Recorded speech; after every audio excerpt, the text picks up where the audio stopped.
Em Cachoeiro do Sul, a única entidade que oferece algum tipo de assistência a portadores de transtorno do espectro autista é a APAE. Uma síndrome caracterizada principalmente pela dificuldade do portador de se relacionar, comunicar e socializar. Boa parte dos autistas são introspectivos e vivem em um mundinho próprio. O Rafael, hoje com 14 anos, era assim, até a Ângela receber uma importante orientação quando o filho tinha 3 anos de idade e ela soube que ele tinha traços de autismo. A gente vai levando a vidinha dele assim, né? Leva para a escola, leva para pai, para atendimento aqui na ecoterapia, né? O pai conversa, eu converso, o irmão dele também, né? Muito pouco, mas conversa, né? Porque ele é agitado também, né? Então, assim, ele não fica parado em frente da TV, ele quer sempre novidade.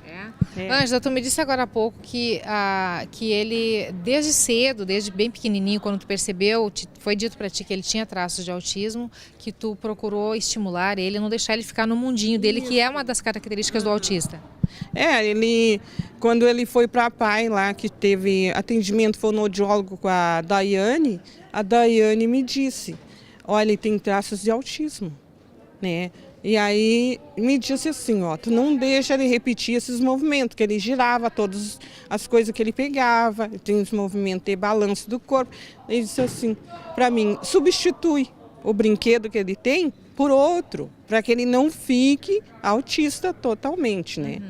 Então a gente fez assim, ó, 5 minutos uma coisa, 5 minutos, aí aquilo que ele quer, né? E depois troca por outro, oferece outra coisa, faz uma troca e ele não fica isolado, né? Com isso, tu vai sempre oferecendo um novo estímulo para ele. Novas coisas para ele, sempre. Ele assimila essas novidades, Ângela? Eu acho que sim, porque ele procura, né, as novidades. Até hoje ele ainda quer novidade. Tudo que ele vê de diferente, ele vai querer saber, né? Então eu acho que foi muito bom o que ela me disse, né?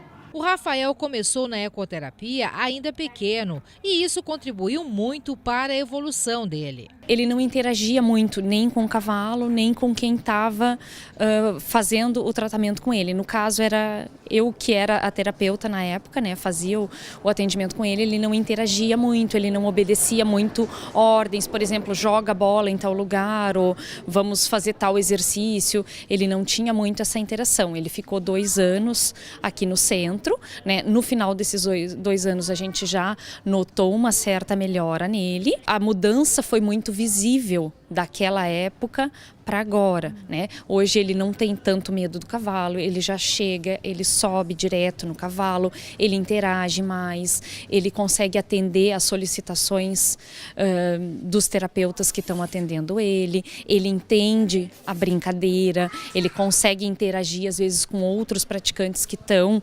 realizando a ecoterapia no mesmo tempo e até se faz um trabalho integrado com as outras crianças, com os outros praticantes. Nós temos aqui crianças com suspeita de autismo e crianças com comportamento autista, né? Que são aquele comportamento da criança assim, de seguir sempre uma mesma rotina estabelecida por eles mesmos, né? A gente não pode interferir muito nessa rotina. Então a gente tenta fazer a ecoterapia, as sessões, sempre mais ou menos da mesma maneira, utilizando o mesmo cavalo, utilizando o mesmo terapeuta, né? Utilizando as mesmas brincadeiras, a mesma forma de montar no cavalo, fazendo sempre a mesma integração. A Maria Eduarda tem 6 anos e encanta pelo sorriso e simpatia.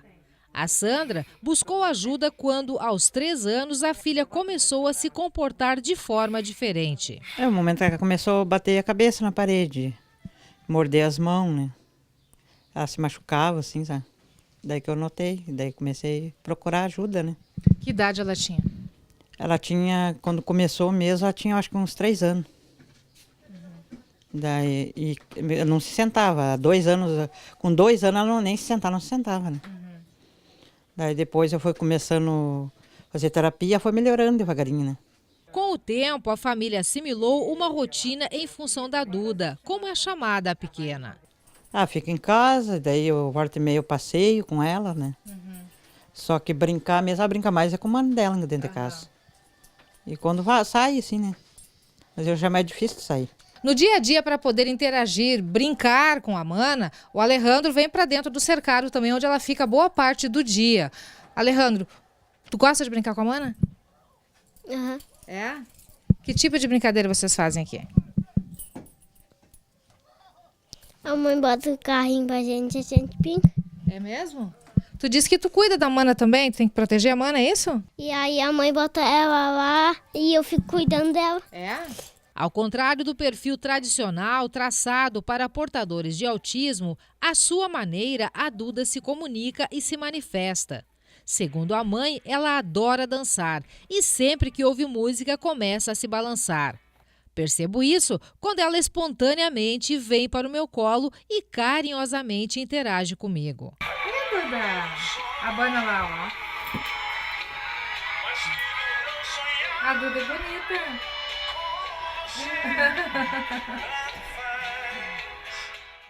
A Organização Mundial da Saúde estima que nos últimos anos houve um aumento médio de 30% nos casos de autismo. Mesmo assim, a síndrome ainda é de difícil diagnóstico. Para as famílias, falta, além de assistência, suporte e esclarecimento, que muitos encontram na formação de grupos familiares de apoio. Acho que seria interessante, por causa que daí as mães vão se encontrar, vão trocar ideia, vão falar daquilo que elas passam no dia a dia, né? E também é interessante que tenha alguém que entenda do assunto para vir conversar com as mães, né?